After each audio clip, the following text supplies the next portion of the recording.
What should you be asking your editor before you hire them to ensure that they're the right editor for you and your project? Hi, hello, welcome in. I'm Jerica, and I'm an editor, writer, and all-around content creator. We're here to discuss some questions for your prospective editors to make sure they're a good fit and ensure you're both on the same page with the editing process and the services that they're providing you. We've briefly touched on these subjects as something to ask yourself in order to prepare for hiring an editor, because knowing your expectations will help weed out editors that don't quite fit the bill. Without further ado, here are 5 questions to ask your editor before hiring them. What comes with the service? On the surface, this might look a little silly. The service is editing, so editing comes with the service. What else could that possibly be? Well, there are a few bells and whistles that may or may not be attached to the simple markup of editing. Perhaps you're assuming that these things come with an editing service, but the editor that you're working with actually charges more for each of these things in order to make their options budget friendly. Some extras may include an editorial note, a personalized style sheet, or a Zoom call to discuss the markup. Knowing what services you're receiving will help you make the right decision. Like, if you know that you really like to discuss your edits kind of face-to-face, voice-to-voice, you'll want to make sure that your editor provides them with the service or at least has them as an add-on. Otherwise, they're not going to be the right fit for you. And it's always worth asking if they'll add something to the service, like that video call, as long as you're willing to compensate them. Additionally, if they offer things that you don't think you need, it's possible to perhaps negotiate a lower price point for not receiving those extras. Don't expect every editor to be okay with this. They've set their prices the way they have for a reason, but it doesn't really hurt to ask. What programs do you use and how do you use them? Another surface level silly, but digging it a little deeper, not so silly. While the industry standard is using Microsoft Word, not everybody does, and that somebody might be you or it might be your editor. It is a paid product after all, and there are definitely other free word processors available. The other most common, nearly standard program is Google Docs.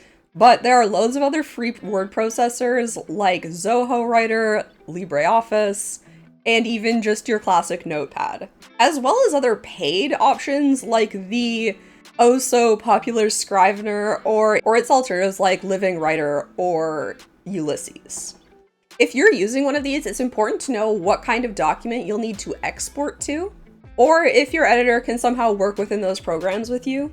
But also, if they happen to use a program that you can't access, like they only use Word, you may have some struggles in viewing their markup. And as far as how they use those programs, everyone should be using like track changes or suggestions so that you, the writer, can go through and actually say yay or nay to each of their suggestions. The real thing to consider here is if your editor uses strictly comments, strictly changes the manuscript, or uses some sort of mix of the two. And let me show you what I mean.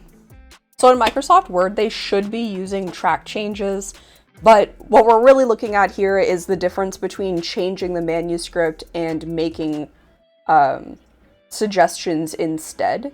So what I mean by this is with track changes on, if I wanted to change like shaking upright tail to vibrating upright tail for some reason, this is what it will look like. It shows up that I've made a change.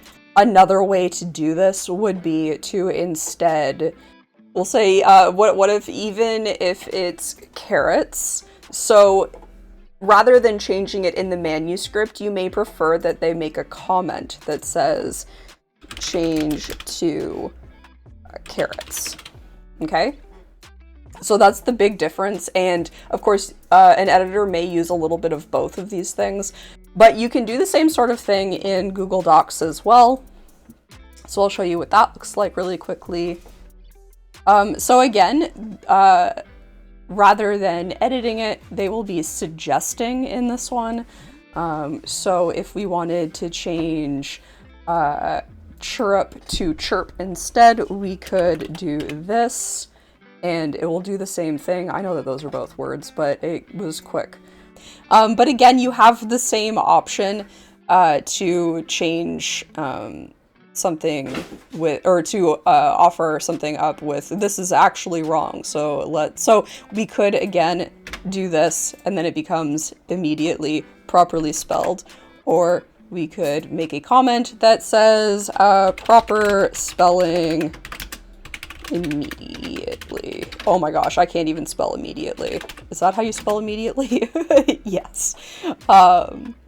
And so then you'd have a comment at the side. Now, interestingly, there is one obvious difference between the Microsoft Word changing in and the Google Docs changing in. Google Docs automatically creates a comment when a change has been made, so that's something to keep in mind if you and your editor are using Google Docs versus using Microsoft Word. But again, like you might prefer to see only these comments show up and see no actual changes in your manuscript. Or you might prefer that your editor just goes through and changes everything, and you can either say yay or nay to those changes. They both kind of have their pros and cons. If you'd like to know what I think those pros and cons are, let me know down in the comments and I'll do a quick video on it. You may prefer changes made to your manuscript or strictly using comments, or you may not have had the chance to find your preference if this is your first time working with an editor. But it is something to just kind of think about, maybe consider the way that you usually edit your own manuscript, and you might like something similar to that coming from your editor. How does payment work? Matching the energy from question 3 of questions to ask yourself, this is kind of a big one. Your editor will probably tell you how payment works, but to be sure that you're getting all of the information, it doesn't hurt to ask some of the following questions. How is payment made? Is it e-transfer, PayPal, some other third-party application? Is there a down payment? And is that a flat rate or a percentage of the final total? Do they offer installments to split the cost up? And does that change the price because of processing? Is the initial quote an estimate, or is that the guaranteed final total? And when is payment due? This will affect your desire and ability to work with this editor. If your editor requires an e-transfer, but you live in the States, that's not gonna work. If you need to pay in smaller chunks, but your editor requires a pretty big upfront payment, it's not gonna work. Do you have a very strict budget and can't afford a price change if your editor ends up needing more time than expected? Then a guaranteed estimate is going to be the best option for you. And knowing if you get to see progress before handing in your final payment may be something you want to consider. Taking the initiative to ask some of these questions may take off some of that awkward, anxiety-ridden money talk.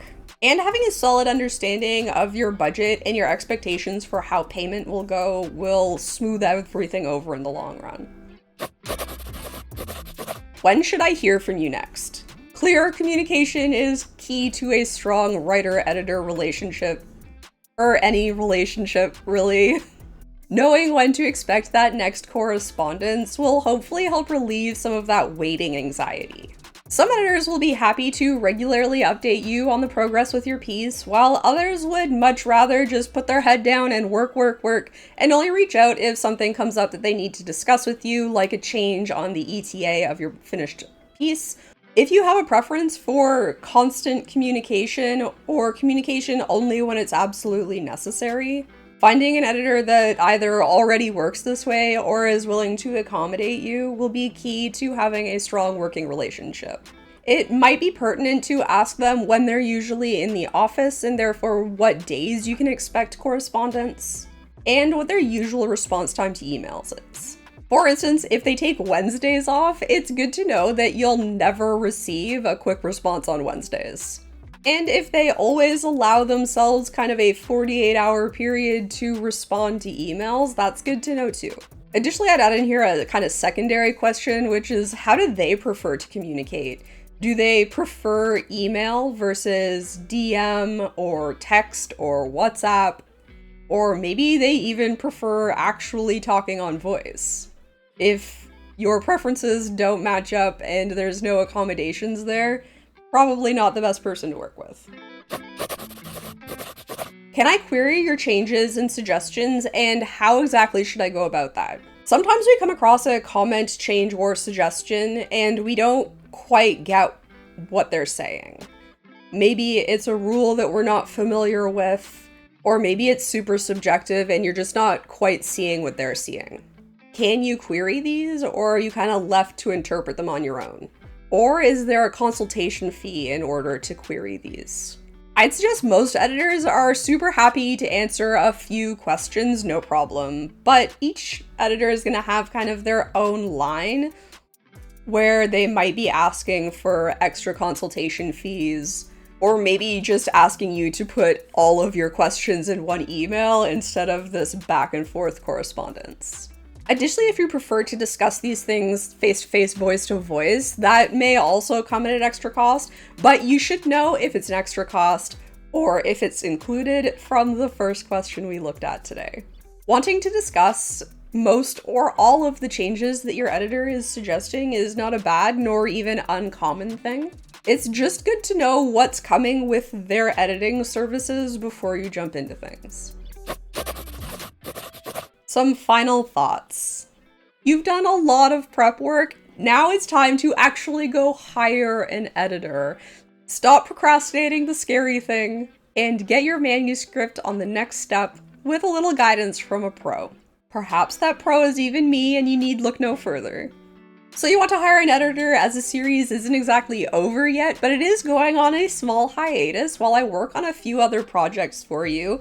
This will give you some time to drop some questions down below so that I can run a little Q&A episode, but I also have some other tips and tricks up my sleeve. The next Blog Gone video is going to be about altering your writing goals to make them a little bit more achievable, and we discuss how your writing goals don't have to be daily, nor do they have to be word count based. Crazy, I know. In the meantime, I will answer questions in the comments, obviously. I will just also go through them in a Q&A video. Or if you'd like to reach out to me directly, perhaps for editing or writing services, or just questions, that's fine as well. You can use the contact form down in the description. Thank you so much for watching. Good luck in your search. Hi, Iggy. I hope you enjoyed. I had a blast. Catch you next time. Bye. But I also have a few more ticks and trips. You're very cute, but I need to be able to see that screen. Is there a down payment? Payment. You're very cute, Iggy. I know, I'm talking about cats because I used the cat ipsum. I just realized I still have my hair up. I hope it doesn't look terrible.